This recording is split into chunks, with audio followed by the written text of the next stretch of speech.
ಪ್ರಭು ಯೇಸುವಿನಲ್ಲಿ ಅನುಗ್ರಹಿತರಾದ ಪ್ರಿಯರೇ, ನಾವೆಲ್ಲರೂ ಪವಿತ್ರ ವಾರದಲ್ಲಿದ್ದೇವೆ. ಈ ವಾರ ಪವಿತ್ರ ಗುರುವಾರ, ಪವಿತ್ರ ಶುಕ್ರವಾರ, ಪುನರುತ್ಥಾನದ ವಾರವಾಗಿದೆ. ಕ್ರಿಸ್ತನ ಯಾತನೆ ಮರಣವನ್ನು ಧ್ಯಾನಿಸುವ ವಾರವಾಗಿದೆ. ನಮಗೆ ಈ ವಾರ ಡೈಲಿ ಬ್ಲೆಸ್ಸಿಂಗ್ ಎಂಬ ವಚನ ಶುಶ್ರೂಷೆಯಲ್ಲಿ ವಾಕ್ಯವನ್ನು ಬಹಳ ಪ್ರಾಮುಖ್ಯತೆಯಿಂದ ಸ್ವೀಕರಿಸಿ ಪ್ರಾರ್ಥಿಸೋಣ. ಪ್ರಾರ್ಥನೆಯಿಂದ ಈ ವಾರದಲ್ಲಿ ಆಗಿರೋಣ. ಪ್ರಿಯರೇ, ಇಂದು ನಮ್ಮ ಮಕ್ಕಳಿಗಾಗಿ ಪ್ರಾರ್ಥಿಸುವ 9ನೆಯ ದಿನವಾಗಿದೆ. ಈ ವಾರ ವಾಕ್ಯ ಆಲಿಸುವಾಗ ಆ ವಾಕ್ಯ ಅವರ ಜೀವನದಲ್ಲಿ ಬೆಳಕಾಗಲಿ, ಅವರ ಪಾದಗಳಿಗೆ ಬೆಳಕಾಗಲಿ, ಎಲ್ಲಿಯೂ ತಗಲಿ ಬೀಳದೆ ಮುಂದೆ ಸಾಗುವ ಪ್ರಕಾಶ ಇರುವ ಬೆಳಕಾಗಲಿ ಎಂದು ಪ್ರಾರ್ಥಿಸೋಣ. ಇಂದು ಆಲಿಸುವ ವಾಕ್ಯ ಮಾರ್ಕನ ಶುಭ ಸಂದೇಶ 4ನೇ ಅಧ್ಯಾಯ 21ನೇ ವಾಕ್ಯವನ್ನು ಆಲಿಸೋಣ. ಯೇಸು ಸ್ವಾಮಿ ತಮ್ಮ ಬೋಧನೆಯನ್ನು ಮುಂದುವರಿಸುತ್ತಾ, ಯಾರಾದರೂ ಉರಿಯುವ ದೀಪವನ್ನು ತಂದು ಬಟ್ಟಲ ಒಳಗಾಗಲಿ ಮಂಚದ ಕೆಳಗಾಗಲಿ ಇಡುವುದುಂಟೆ? ನಿಶ್ಚಯವಾಗಿಯೂ ಇಲ್ಲ, ಅದನ್ನು ದೀಪಸ್ತಂಭದ ಮೇಲೆ ಇಡುತ್ತಾರೆ. ಪ್ರಿಯರೇ, ದೀಪ ಹತ್ತಿಸಿ ಮಂಚದ ಕೆಳಗೆ ಇಟ್ಟು ಪ್ರಯೋಜನವಿಲ್ಲ. ಅದನ್ನು ಪೀಠದ ಮೇಲೆ ಇಟ್ಟದರೆ ಅನೇಕರಿಗೆ ಬೆಳಕಾಗುತ್ತದೆ. ಹೀಗೆ ಆಗಿದೆ ನೀವು ಆಲಿಸುವ ದೇವರ ವಾಕ್ಯ. ಅದು ನಮ್ಮ ಪಾದಗಳಿಗೆ ಬೆಳಕಾಗಿದೆ. ನಾವು ಈಗ ಆಲಿಸಿದ ವಾಕ್ಯವಾಗುವ ಬೆಳಕು ನಮಗಾಗಿ ಇರುವ ವಾಕ್ಯ. ಆ ವಾಕ್ಯವಾಗುವ ಬೆಳಕನ್ನು ನಮ್ಮ ಜೀವನದ ಪೀಠದಲ್ಲಿ ಇಡಬೇಕು. ಹಾಲೆಲೂಯ.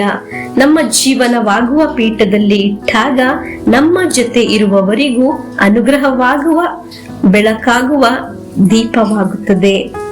ನಾನು ನಿಮ್ಮೊಂದಿಗೆ ಯಾವಾಗಲೂ ಹೇಳುತ್ತೀನಲ್ಲ, ಈ ವಾಕ್ಯವನ್ನು ಶೇರ್ ಮಾಡಿರಿ, ಅನೇಕರಿಗೆ ಕಳಿಸಿಕೊಡಿ ಎಂದು.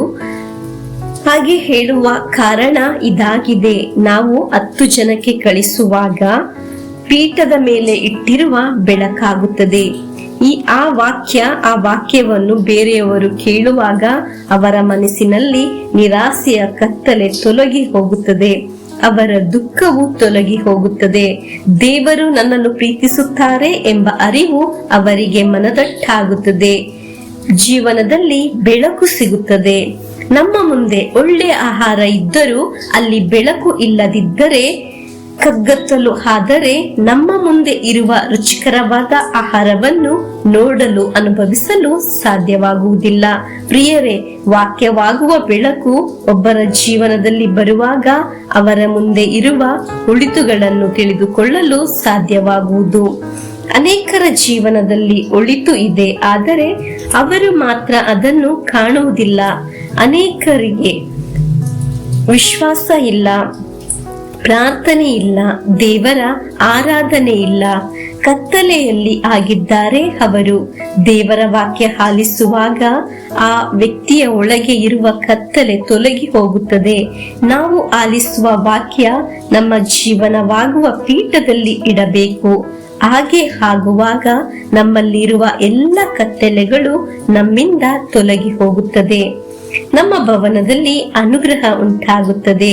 ಅದಕ್ಕಾಗಿ ವಾಕ್ಯವನ್ನು ಶೇರ್ ಮಾಡಿರಿ. ಅನೇಕರು ಅನೇಕ ಸಂಕಟದಲ್ಲಿ ಇರುವಾಗ ನಾವು ಕಳಿಸುವ ವಾಕ್ಯ ಅವರಿಗೆ ತಲುಪುವಾಗ ಅನುಗ್ರಹ ಉಂಟಾಗುತ್ತದೆ. ನಮ್ಮಿಂದ ಅನೇಕರಿಗೆ ತಲುಪಬೇಕು ಆ ದೇವರ ವಾಕ್ಯ. ಈ ವಾರ ಪವಿತ್ರ ವಾರವಾಗಿದೆ. ಪ್ರಾರ್ಥನೆಯಿಂದ ಮುಂದೆ ಸಾಗುವ ಈ ವಾಕ್ಯ ಎಲ್ಲರಿಗೂ ಅನುಗ್ರಹ ಉಂಟು ಮಾಡಲಿ ಎಂದು ಪ್ರಾರ್ಥಿಸಿಕೊಂಡು ಪ್ರಭು ಯೇಸುವಿನ ಆಶೀರ್ವಾದವನ್ನು ಸ್ವೀಕರಿಸೋಣ. ನಮ್ಮ ಪ್ರಭು ಯೇಸು ಕ್ರಿಸ್ತರ ವರಪ್ರಸಾದವು, ದೇವರ ಪ್ರೀತಿಯು, ಪವಿತ್ರಾತ್ಮರ ಅನ್ಯೋನ್ಯತೆಯು ನಮ್ಮೊಡನೆ ಇರಲಿ. ರೋಗಗಳಿಂದ, ಅಪಘಾತದಿಂದ, ದುರ್ಮರಣದಿಂದ, ಅಗಾಲಿದ ಮರಣದಿಂದ, ಅಸೂಯೆಯಿಂದ, ಮೋಸೆ ವಂದನೆ ಇರಿಂದೆಲ್ಲ ದೇವರು ನಮ್ಮನ್ನು ಸಂರಕ್ಷಿಸಲಿ. ಹಾಲೆಲೂಯ, ಆಮೇನ್.